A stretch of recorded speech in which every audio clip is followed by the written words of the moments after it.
You don't accelerate in the path of your depression. Depression feels slow. It feels heavy. And it's okay. If it comes up, it's fine. Love it. Embrace it. Let it be there. But as you let it be there, you see that it's pasted onto the canvas of your creation. It's not who you are. Crucial difference.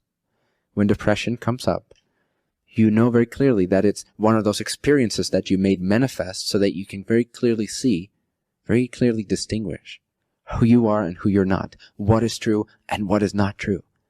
And anything that does not feel good is fundamentally, vibrationally out of alignment with the truth of your being. That is why it feels bad. It's the only reason it feels bad, not because something happened in your circumstances. Not because your painting is actually wrong. There's not a wrong painting anywhere. There's not a wrong circumstance. There cannot be a wrong circumstance because every circumstance is an equally valid and empty and neutral expression of infinity. There cannot ever be something inherently wrong with your circumstances. You only feel bad because your beliefs about what you're seeing are untrue. Because your beliefs about who you are in relationship to what you're seeing are untrue. Because your state of being is just being randomly operated. You're not conscious of it. You're not intending who you wish to be. You're not deciding what is true. You're not pasting onto your creation who you are. You're not seeing your preference. That's why you feel bad. That's why you slow down. That's why you become depressed. Again, if it happens, it's great. We're human beings. And there is this thing called ups and valleys, peaks and valleys, right? But it goes up all the time unless you really, really idolize depression and really identify with it. But any depressive state of being can be seen as not here, but pasted onto creation as a way for you to reflect whether or not that's who you are. What about those ideas that you're having feel heavy? And what about those ideas feel enlightening and empowering? Anything that's truly yours, any thought that has a vibration, everything is vibration, including thoughts, including physical matter, which does not actually exist as physical matter. It's just frequency. It seems like it's physical matter. Everything is vibration in this universe, in consciousness. And so when you're having a thought that has the frequency at its basis, that is coming from the frequency that is in alignment with the vibration of your constant, true, invisible, unconscious, but really higher conscious self.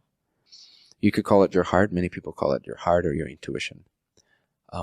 But it's simply your non-physical, ever on, ever present consciousness, higher consciousness.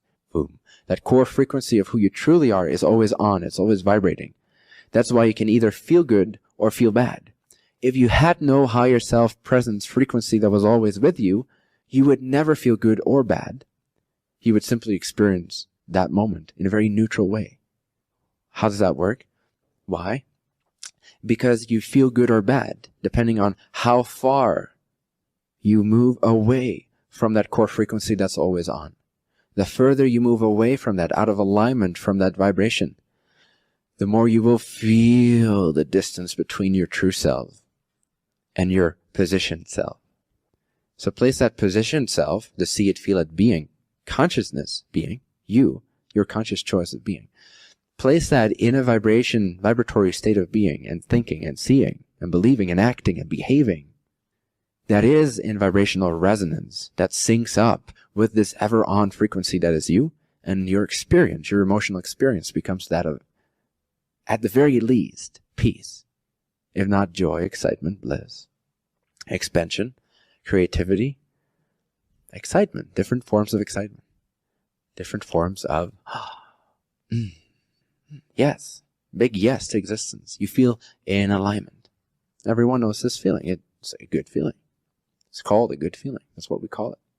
Good feelings.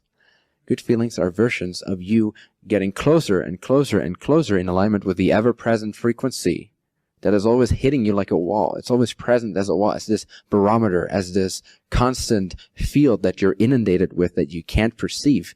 But as soon as you create something that's not in alignment with it, you will feel it as pain, as suffering, as struggle. If you learn from that, see that, you manifested that reality so that you can know that that's not who you are, and you can simply start to see, feel, and be without having to even hearken back to your traumas and all these things. But simply start creating something new. Start shifting your reality, your identity, until your traumas become so far a thing of the past parallel self that they're no longer yours, and then you're healed. So if anything, spiritually bypass. Yes, to spiritual bypassing. Because it heals you. Staying with it does not heal you. You'll stay with it.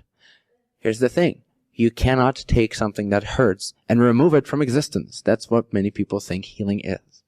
You cannot take something that exists and make it non-existent. It's impossible.